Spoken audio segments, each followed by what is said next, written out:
힘들고 어려운 상황 가운데서도 오늘 주님 전에 나온 여러분들에게 하나님의 위로와 평강과 축복이 충만하길 축원합니다. 줄리어스 시저는 로마의 황제입니다. 아주 유명한 명언들을 많이 남긴 황제였죠. 그런 주사위는 던져졌다라는 결단성을 그의 말 속에서 드러나타내기도 했고, 또 로마를 통일하기 위해서 루비콘강을 건너다라는 결단을 하기도 했습니다. 그리고 왔노라, 싸웠노라, 이겼노라. 그리고 이어서 브루터스 너마저라는 아주 유명한 말을 남겼죠. 이 중에서도 브루터스 너마저라는 단어를 통해서 그렇게 결단성이 있고 용감했던 시저가 가장 사랑하는 사람에 의해서 배신당하는 모습을 우리는 볼 수가 있습니다. 시저는 독단적인 성격과 독재로 인해서 정치적인 적들이 너무나 많이 있었습니다. 그렇기 때문에 많은 사람들이 시저와 등을 돌렸는데, 그의 최측근이었던 브루투스만큼은 마지막까지 자기와 함께 하실 것이라는 희망을 가졌습니다. 변함없는 충성으로 자기를 지켜줄 것이라고 생각했던 브루투스에 의해서 암살을 당하면서 브루터스 너마저라는 말을 남긴 시저의 비참한 말로를 생각해 볼 필요가 있지요. 전폭적으로 신뢰했던 사람에게 결국은 암살당하는 배신감을 느끼게 되었던 것입니다. 사람들은 홀로 설 수가 없지요. 상호작용하며 이 세상을 살아갑니다. 나는 이 세상에 홀로라고 이야기하는 사람이 있지만 홀로 존재하는 사람은 이 세상에 아무도 없습니다. 사람은 태어나면서 지금까지 성장하는 가정 가운데서 많은 사람들의 도움과 함께함, 그리고 또 도움을 주면서 성장을 하게 됩니다. 그렇기 때문에 우리는 무엇을 신뢰하고 무엇을 의지해야 되는가 하는 것에 대한 정확한 시각을 가질 필요가 분명히 있습니다. 따라서 이 시간은 전지전능하신 하나님께서 들려주시는 말씀을 통해서 다윗이 하나님을 신뢰했듯이 우리가 다윗과 같은 모습으로 세워져야 된다는 것을 우리에게 말씀을 하고 있습니다. 다윗은 하나님의 마음에 합한 왕이었죠. 그러나 다윗의 생애에서 끔찍한 일들이 많이 일어났습니다. 사랑하던 아들이었던 압살롬의 반역에 의해서 맨발로 예루살렘을 도망 나와야 했습니다. 사랑했던 아들이 왕의 찬탈을 위해서 반역을 도모했고 잡히면 죽을 수밖에 없는 상황이 되게 된 것이죠. 만약에 여러분들이 다윗이었다면 어떻게 하겠습니까? 가장 사랑하는 사람으로부터 배신을 받았을 때 그 쓰라림, 그 속 깊이서부터 올라오는 헤아릴 수 없는 감정들이 있을 것입니다. 그래서 오늘 다윗은 압살롬의 반역을 피해서 도망자의 신세가 되게 됐고 맨발로 예루살렘을 도망 나와서 결국 그는 강야에서 밤을 지새야만 했습니다. 그리고 뜬 눈으로 밤을 새운 그 다음 날 다윗은 오늘 본문의 시를 하나님께 올려드렸습니다. 이 시를 자세히 살펴보면 다윗의 아주 비탄적인 상황, 비극적인 상황이 기록되어 있죠. 그러나 그 비극적인 상황은 금세 하나님에 대한 신뢰로 바뀝니다. 하나님에 대한 신뢰로 바뀌고 이어서 이 신뢰는 하나님에 대한 신실한 기도로 또 이어지게 되죠. 신실한 기도를 드린 다윗은 마지막엔 감사로 마무리를 하게 됩니다. 여러분, 지금 다윗이 감사할 수 있는 상황입니까? 목숨이 풍전 등하의 위기에 있는 상황입니다. 아무도 지켜줄 사람이 없습니다. 잡히면 죽어야 되는 절대절명의 위기 가운데서 다윗이 어떻게 감사할 수 있을까? 이게 보통 제정신이 아니다 이렇게 생각할 수도 있겠죠. 그러나 다윗이 감사할 수 있었던 것은 뭐냐면 하나님을 전적으로 신뢰하는 데서 나왔다는 겁니다. 하나님을 믿되 그냥 하나님을 단순히 믿습니다가 아니라 하나님을 신뢰하는 그 신뢰의 믿음 때문에 다윗은 오늘의 고백을 할 수가 있었던 것이죠. 인간은 태어나면서부터 누구에게 도움을 받아야 될 의존적인 존재입니다. 이 세상에 독불장군은 존재하지 않죠. 아기가 어머니의 태 속에 있을 때 그 어머니의 몸과 연결되어 있는 태를 통해서 영양분을 공급받고 그 도움으로 기관이 형성되고 몸이 형성이 되게 되죠. 다시 말해서 아기의 생명은 어머니에게 전적으로 의존이 될 수밖에 없는 것입니다. 그렇기 때문에 어머니의 몸을 의지해서 이렇게 성장하기 시작한 사람은 태어나면서부터 계속해서 의존하지 않고서는 생존할 수가 없는 것이죠. 동물은 태어나면 바로 걷기 시작합니다. 뛰기도 합니다. 그런데 사람은 결국 의존이 없이는 생존할 수가 없게 되는 것입니다. 그리고 그 의존의 대상으로부터 어떤 인상을 받느냐에 따라서 그 사람의 평생의 삶이 결정이 됩니다. 그래서 우리는 이것을 갖다가 심리학에서는 대상관계라고 이야기를 하죠. 상대방과 어떤 관계를 가지고 있느냐는 그만큼 중요한 것입니다. 다시 말하면 상호간에 어떤 신뢰도를 갖추고 있느냐, 그게 신체적 정신적인 영향을 미치게 된다는 것이죠. 신뢰감이 떨어지거나 신뢰할 수 없는 대상으로부터 도움을 받을 때는 그 사람을 신뢰하지 않죠. 그 신뢰하지 못하는 것은 전체적인 삶으로 이어져서 누구도 신뢰하지 못하는 삶이 되어버리게 됩니다. 그래서 인격 형성에 상당히 심각한 문제가 형성이 되게 됩니다.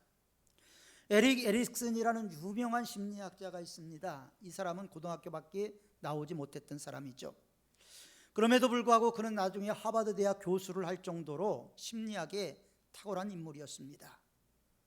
그런데 자기 인생에 대해서 나는 누구인가라는 것을 끊임없이 질문을 했어요. 왜냐하면 그는 젊은 시절 너무나 많은 방황을 했습니다.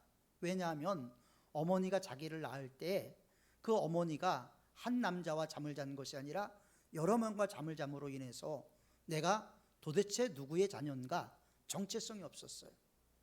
그런 혼란 가운데서 그는 나중에 자기의 마음을 돌아보게 되고 결국 치유해내게 되지만, 우리가 자기 스스로 자기의 몸을 치유해낸다는 것은 쉬운 일이 아니고, 그렇기 때문에 상처받지 않기 위해서 서로가 조심할 필요가 분명히 있다는 것입니다. 사람은 남들 위해 군림하기를 원하죠. 그래서 권력을 의지하기도 하고 돈을 의지하기도 합니다. 그러나 돈이 많다고 그 사람이 진정 자유로울까요? 권력을 갖고 있다고 그 사람의 마음속에 평화가 있을까요? 그렇지 않은 경우가 너무나 많이 있는 것을 보게 됩니다. 때로는 권력 때문에 두려움이 있고요, 때로는 돈 때문에 염려와 근심이 더 많아지는 것을 경험을 하게 됩니다. 우리 교단 기간지였던 기독공보 편집장을 역임했던 김희부 목사님이 옛날에는 교회를 개척해야지 목사 안수를 받을 수가 있었대요. 교회 개척을 하려는데 돈이 없어서 각선희 목사님을 찾아가서 3천만 원만 빌려달라 그랬더니 며칠 뒤에 오라고 찾아갔더니 7천만 원을 주더랍니다. 그러면서 이거는 아무개 장로님이, 아무개 권사님이, 아무개 집사님이 헌금한 거니까 안 갚아도 되고 기도하면서 이분들을 위해서 기도하면서 교회 개척을 하라 라고 이야기를 하더래요. 그래서 7천만 원을 가지고 왔는데 밤에 잠이 안 오더라는 거예요. 도둑놈이 들어오면 어떡할까? 강도가 들어오면 어떡할까? 평생 그런 돈을 만져보지 못했던 자기가 그 큰 돈을 갖고 밤새도록 잠을 못 자고 너무나 큰 염려와 근심에 사로잡혔다. 다음날 갔다가 돌려줬답니다. 그 얘기를 제가 직접 들었는데, 그만큼 우리들의 마음속에는 무언가 신뢰의 대상이 분명히 있어야 되는 것이죠. 돈으로부터 우리는 자유롭지 못합니다. 하지만 우리는 고난과 역경 속에서 누구를 의지해야 되는가, 무엇을 바라봐야 되는가, 어떤 관계를 유지해야 되는가, 어떤 상태에서 구원을 얻을 수 있을 것인가 하는 것을 우리는 오늘 본문을 통해서 생각해 볼 수가 있습니다. 다윗은 오늘 환난을 당하고 있습니다. 고난을 당하고 있습니다. 누구도 다윗의 마음을 이해해 줄 수 있는 사람은 없습니다. 아마 다윗의 마음 속에서, 그 마음 중심에서 올라오는 감정들은 분노의 감정도 있었겠지만 절망의 감정이 있었을 것입니다.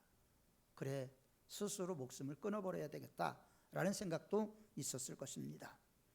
그럼에도 불구하고 다윗은 오늘 본문을 통해서 우리에게 어떤 믿음의 사람들은 어떤 모습을 가지고 있어야 되는가 하는 것을 우리에게 보여주고 있습니다. 첫 번째로 하나님은 우리가 전능하신 하나님을 정확히 알고 그 알을 통해서 하나님을 절대적으로 신뢰하기를 원하고 계십니다. 여기 우리에게 주시는 하나님의 말씀이 있습니다. 3절 말씀입니다. 여호와여 주는 나의 방패시요 나의 영광이시요 나의 머리를 드시는 자신이다. 여기서 우리가 주목해야 될 단어는 여호와여 주는 나의 방패시요, 하나님이 나의 방패라는 단어입니다. 하나님은 다윗으로 하여금 하나님의 이미지를 연상하게 했는데, 하나님은 나의 방패가 되시는구나 하는 하나님에 대한 신뢰를 한층 높이고 있다라는 것입니다. 방패라는 것은 전쟁에 나갈 때 자기 몸을 보호하기 위해서 필요한 것이죠. 방패가 견고하면 그 방패를 통해서 자기 몸을 보호할 수가 있습니다. 그래서 전쟁에 나가는 군사들은 방패를 가지고 나가죠. 유일한 보호 장비이기도 합니다. 그렇기 때문에 다윗이 오늘 하나님이 나의 방패가 된다라는 것은 지금 수많은 적들로부터 둘러싸여져 있는 자기, 너무나 많은 사람들이 자기에게 죽음의 화살을 당기고 있는 그 상황 가운데서 하나님이 나의 방패가 되신다라는 그 고백은 아주 중요한 고백임을 우리는 알 수가 있습니다. 저와 여러분들도 우리를 어렵게 하는 환경과 늘 싸워야 되죠. 싸움을 위해서는 당연히 무기가 필요합니다. 특별히 사단의 공격으로부터 나오는 수많은 화살을 우리는 조그만 방패로 막아내기는 너무나 어렵습니다. 그래서 다윗은 오늘 하나님이 나의 방패가 되어주기를 원하는 마음을 담고 있죠. 자, 예를 들어서 얘기를 해봅시다. 다윗이 하나님을 방패로 삼지 않고 자기 측근, 지금도 자기를 지지하고 있는 세력들을 어떻게 규합해서 그걸 방패로 삼으려고 했다면 다윗의 결과는 과연 어땠을까요? 다윗은 잡혀서 아마 처형을 당했을 것입니다. 그럼에도 불구하고 압살롬으로부터 하나님이 나의 방패가 되어주시기 때문에 나는 안전합니다, 나는 든든합니다 라고 다윗은 고백할 수가 있었던 것이죠. 다윗은 분명히 알고 있었던 것 같습니다. 마른 막대기 하나로 하나님께서 홍해를 가르쳤다는 걸 알고 있었겠죠. 하나님이 그렇게 해서 방패가 되어주신다면 적으로부터 자신이 안전하다라는 확신을 얻고 있는 것입니다. 하나님에 대한 올바른 지식, 바로 여기에서 하나님을 의지하는 신뢰가 깊어지고 있음을 우리는 볼 수가 있죠. 다윗은 하나님과의 신뢰관계가 얼마나 깊은가 하는 것을 보게 됩니다. 우리의 삶이 잘 풀리고 순탄하게 나갈 때 하나님을 의지한다는 것은 쉽지가 않을 쉬울 것입니다. 그러나 위기가 오고 환란이 오고 풍전등화의 위기 가운데서 하나님을 의지한다는 것은 쉬운 일이 아니에요. 시험이 온다면 쉽게 무너집니다. 저는 목회자이기 때문에 믿음이 아주 좋았던 사람이 시험 앞에서 여지없이 믿음에 없는 행동을 보여주는 모습도 봤고요.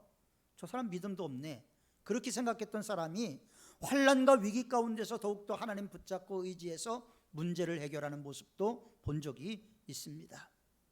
그래서 이런 말을 하잖아요. 겪어봐야 한다. 신앙생활도 겪어봐야 압니다. 이와 유사하게 믿음도 환난과 시험을 당해봐야 그 사람의 믿음이 어느 정도인가 하는 것을 알 수가 있게 되는 것이죠.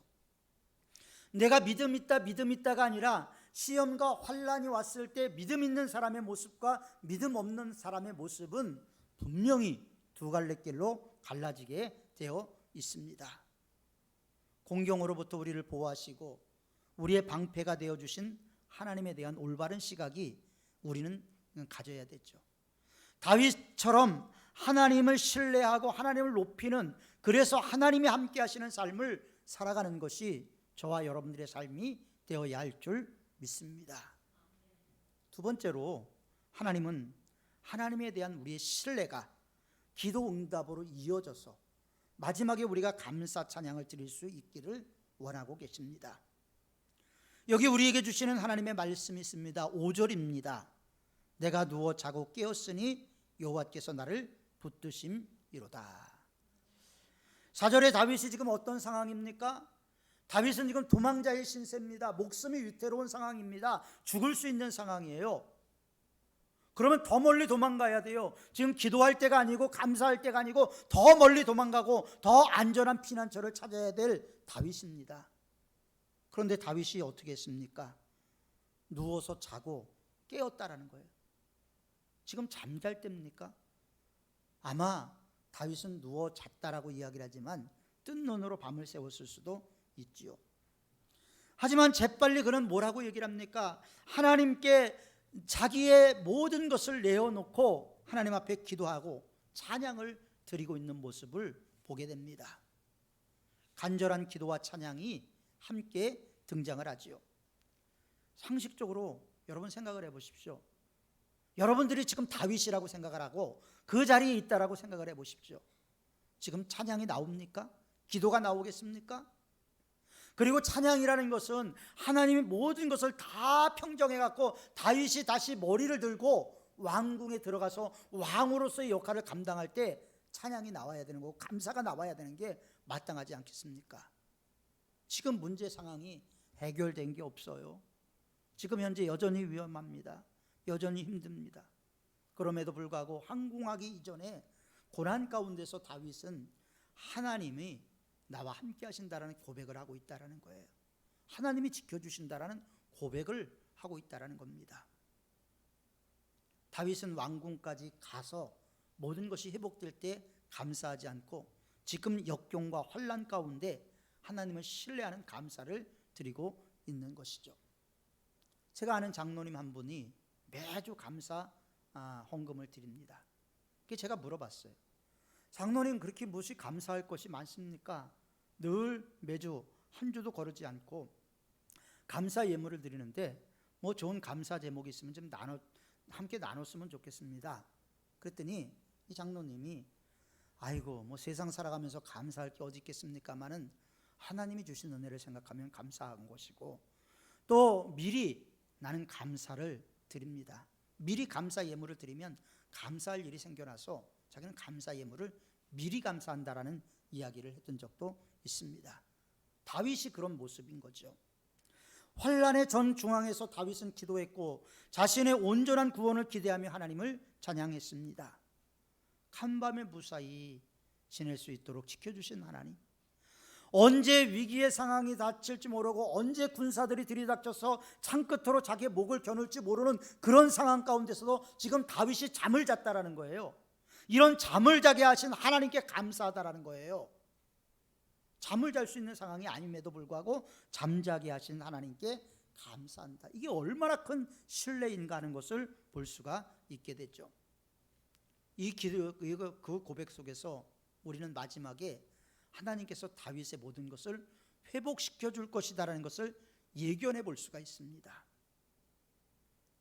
여기서 가장 큰 문제는 슬픔 가운데, 고난 가운데, 역경 가운데 어떻게 하나님을 찬양할 수 있는가 하는 것이죠. 아무런 이유 없이 슬픔을 당할 때 우리 입이 닫힙니다. 그럼에도 불구하고 다윗은 찬양을 했다라는 거예요.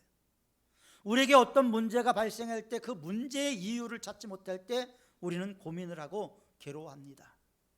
우리는 어떠한 상황 가운데 그 문제에 대한 답을 찾기를 원하죠. 그러나 답을 찾지 못했을 때 우리는 많은 시간을 허비해야 되고 고민을 해야 되고 또 어려움을 당하게 됩니다. 다윗은 자기의 어려움을 찾아냈어요. 찾아내고 나서 그는 이렇게 얘기를 합니다. 눕고 자고 일어나도록 돌보신 하나님, 그럴 수 없는 상황에서도 그렇게 만들어주신 하나님을 생각해내는 것이죠. 여기서 하나님을 향한 신뢰가 얼마나 깊어져 있는가 하는 것을 다윗을 통해서 우리는 볼 수가 있게 되고, 다윗은 마지막에 하나님이 그런 하나님이시기 때문에 자기의 각오로 돌리실 것이다라는 믿음을 갖고 나가는 모습을 우리는 볼 수가 있게 되죠. 그리고 다윗의 이런 믿음이 저와 여러분들의 믿음이 되기를 하나님은 원하고 계십니다. 우리는 성경 인물 속에서 많은 사람들이 하나님께 기도 응답받은 내용들을 알고 있죠. 그래서 하나님을 신뢰하게 됩니다. 이스라엘 백성들을 출애굽시키라고 명령을 받았던 모세는 하나님을 신뢰할 수가 없었어요. 그렇기 때문에 하나님, 나는 입이 둔합니다. 보낼 만한 사람을 보내소서. 나는 그릇이 아닙니다라고 자꾸 거절하죠. 하나님이 그런 모세에게 증거를 보여주십니다. 지팡이를 던져서 뱀이 되게 하시고, 뱀을 잡으니 도로 지팡이가 되게 하시고, 손을 품속에 집어넣으니 나병이 일어나게 하고 다시 집어넣으니 치유되게 하셨어요. 그런 증거를 보여주면서 이스라엘 백성들을 출애굽하도록, 신뢰하도록 만들어내셨죠. 기드온을 보십시오. 기드온이 어떤 사람입니까? 좀생이에요. 밀타작은 마당에서 하는데 그런 포도주 틀에서 밀타작을 하고 있었어요. 미디안 사람들이 무서워서, 미디안 사람들이 와갖고 곡식을 다 약탈해 가니까 그런 두려움에 빠져 있었던 기드온에게 하나님이 뭐라고 얘기를 합니까? 큰 용사요. 어떻게 기드온이 큰 용사입니까? 좀생이지. 그런 그를 향해서 하나님은 큰 용사라고 얘기를 해요. 그는 믿음이 없었습니다. 하나님을 신뢰할 수가 없었어요. 그래서 하나님 앞에 그 신뢰할 수 있는 증거를 보여달라고 기도를 하죠. 그래서 양털을 놓고 한 번은 양털에만 이슬이 적게 하고, 두 번째는 양털에는 이슬이 적지 않고 다른 곳에만 이슬이 적게 하는 그런 기도를 하게 하고, 그것을 통해서 하나님을 신뢰하도록 만들어 하나님이 주셨어요. 하나님은 우리가 하나님을 신뢰하도록 그렇게 기도하기를 원하는 거예요. 하나님을 앙망하도록 우리가 그런 마음으로 나가기를 원하고 계시는 것입니다. 그래서 하나님을 신뢰한다라는 것은 우리의 믿음의 지경이 넓어지는 것이고, 우리의 믿음이 커지면 커질수록 하나님을 더욱더 신뢰하고 의지하고 바라볼 수가 있게 되는 것이죠. 세 번째로, 우리 주님을 신뢰한다라는 것은 미래에 벌어질 일들에 대해서 미리 확신하는 것이죠. 그 확신은 하나님께서 마지막 날에 천사장의 나팔소리와 함께 이 땅에 강림하실 것을 믿고, 우리는 이 세상에서 나그네다, 순례자다, 이런 마음으로 살아가는 것을 의미합니다. 여기 우리에게 주시는 하나님의 말씀이 있습니다. 7절입니다. 여호와여 일어나소서, 나의 하나님이여 나를 구원하소서. 주께서 나의 모든 원수의 뺨을 치시며 악인의 일을 꺾으셨나이다. 제가 여기서 주목해 보고 싶은 부분은요, 주께서 나의 모든 원수의 뺨을 치시며 악인의 일을 꺾으셨나이다. 자, 지금 다윗이 어떤 상황입니까? 다윗은 모든 원수들에게 둘러싸여서 죽을 수 있는 상황이에요. 위험한 상황이에요. 목숨이 경각에 있는 상황입니다. 여기서 그런데도 동사로 쳤다, 꺾었다 라는 특정 완료형을 사용하고 있죠. 이미 하나님께서 그렇게 하셨다라고 다윗은 믿고 있는 거예요. 여러분, 믿음의 기도는 역사하는 힘이 있다고 말씀하지 않습니까? 믿음을 갖고 나가니까 하나님께서 다윗을 마지막까지 지켜주시는 것처럼 하나님께서는 우리를 모든 대적으로부터 이렇게 지키시기를 원하고 계시는 것이죠. 이런 완료형의 말씀은 성경에 여러 곳에 있습니다. 이사야서 9장 6절에 보면 이는 한 아기가 우리에게 낳고, 한 아기가 우리에게 낳고, 이 아기가 누굽니까? 예수님이에요. 예수님이 태어나기 이미 700년 전 얘기예요. 700년 전에 이사야는 뭐라고 얘기합니까? 한 아기가 낳고, 예수님이 낳았다라는 거예요. 이미 낳았다라는 거예요. 그 말씀 속에서 우리는 무엇을 발견할 수가 있습니까? 예수님은 이미 이사야 시절에도 태어났다라는 것을 의미하고 있는 것을 알 수 있게 되는 것이죠. 이러한 동일한 맥락에서 다윗은 7절에서 하나님이 그 적들을 격파하실 것이다라는 철저한 확신 가운데 승리를 기록하고 있다는 거예요. 이것이 우리가 신앙이 없고 믿음의 눈으로 보지 않으면 다윗은 미친 사람이 분명하죠. 지금 인간적인 방법과 수단을 동원하지 않고 어떻게든지 생명을 보존해야 되고 자기를 동조하는 사람들을 규합해서 찬탈당한 왕위를 되찾아와야 되는데 다윗은 그렇게 하지 않고 있다는 거예요. 하나님을 신뢰하는 그런 마음으로 나가는 것이죠. 그래서 마가복음 11장 24절에 예수님이 이렇게 말씀하셨어요. 그러므로 내가 너희에게 말하노니 무엇이든지 기도하고 구하는 것은 받은 줄로 여기라. 받은 줄로 여기라. 우리는 받은 줄로 여기라는 이 말씀에 확신이 없기 때문에 기도하고도 열매가 없는 모습들을 얼마나 많이 발견합니까? 믿음이 있다라고 하면서 성경적인 믿음으로, 성경적인 그림으로 돌아가야 되는데 그렇지 못할 때 우리의 삶에 늘 꼬이는 문제가 생기고 어려움이 생기게 되는 것이죠. 그 기쁨을 미리 맛보라. 응답의 때를 기다리라. 기다리면서 이미 이루어진 것처럼 감사하라는 것입니다. 오늘날 많은 사람들이 자신의 출세와 안위를 위해서 자기보다 우월한 것을 의지하기를 원합니다. 권력자와 결탁해서 불법을 저지르는, 그리고 덜미를 잡힌, 그래서 곤욕을 치르는 사람들을 종종 보게 됩니다.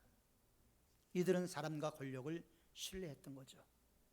권력과 사람을 신뢰해서 마지막에 우리가 받을 수 있는 것은 상처인 것입니다. 우리는 너무나 많은 그런 사람들의 종말을 보지 않습니까? 우리 속에 깊이 뿌리 박혀 있는 의존성이라는 것은 우리가 예측 불허한 이 상황 가운데서 우리가 살아가는 데서 반드시 필요한 것인데, 누구를 의지할 것인가? 의지할 대상이 너무나 중요하다는 것이죠. 하나님은 눈에 보이지 않으니까 의지할 대상에서 늘 제껴놓고 사는 사람들이 있습니다. 그러나 오늘 다윗은 어떻습니까? 하나님이 보이지 않아도 하나님이 지켜주신다, 하나님이 보호하신다, 하나님이 내 머리를 들게 하실 것이다라는 고백을 하고 있음을 볼 수가 있습니다. 코로나19가 여전히 우리를 힘들게 하고 있습니다. 블루 코로나라는 말을 쓰지요. 블루라는 단어는 우울하다, 슬프다, 이런 의미를 갖고 있는 색인데, 블루 코로나라는 것은 우리를 어둡게 만듭니다. 그리고 우리는 코로나19라는 단어를 씁니다. 19라는 단어는 뭐예요? 2019년에 생긴 코로나. 앞으로도 코로나는 계속 생길 수 있다는 것을 전제로 해서 이제 코로나 2030 이런 게 나올 수도 있다는 거죠. 이런 위기의 상황에서 여러분들은 뭘 의지하겠습니까? 물론 백신 맞아야죠. 백신을 의지하겠습니까? 권력을 의지하겠습니까? 돈을 의지하겠습니까? 아무것도 의지할 게 없는 거예요. 하나님만을 의지하면 돼요. 하나님만을 바라봐야 되는 거예요. 돈과 부와 명예를 다 갖고 있었던 일본의 유명한 개그맨이었던 시무라겐, 그는 코로나로 결국은 죽음을 맞이했습니다. 돈도 있었습니다. 명예도 있었습니다.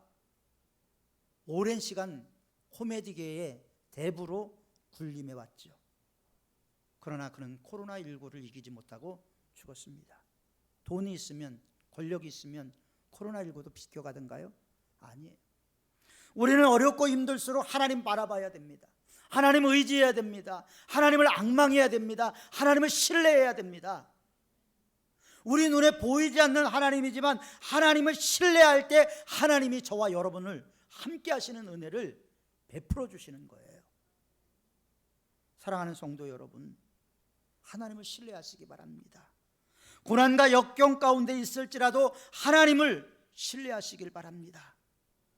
그리고 앞으로 있을 하나님의 기도 응답을 미리 받은 것처럼 감사하는 삶을 살아가시기를 바랍니다. 때로는 감당할 수 없는 고난이, 공경이 다가올 수 있습니다. 그러나 그런 가운데서 우리는 다윗 같은 고백을 할 수 있어야 합니다. 내 현실이 어렵고 내 현실이 막막하고 내 현실이 사방으로 우겨쌈을 당한다 할지라도 다윗은 이렇게 얘기를 했습니다. 내가 누워 자고 깨었으니 여호와께서 나를 붙드심이로다. 모든 어려운 환경 가운데서도 하나님이 붙들어 주시니까 단잠도 잘 수가 있고, 그 단잠을 잘 수 있는 다윗의 앞날을 하나님께서 책임져 주셨습니다. 우리 모두가 이런 하나님의 은혜를 붙잡고 이 하나님을 신뢰함으로 하나님께서 다윗에게 베풀어 주신 은혜가 나의 삶 속에 드러 나타날 수 있도록 믿음으로 하나님을 신뢰하며 나가는 우리 모든 성도들이 다 되시기를 주님의 이름으로 축원합니다.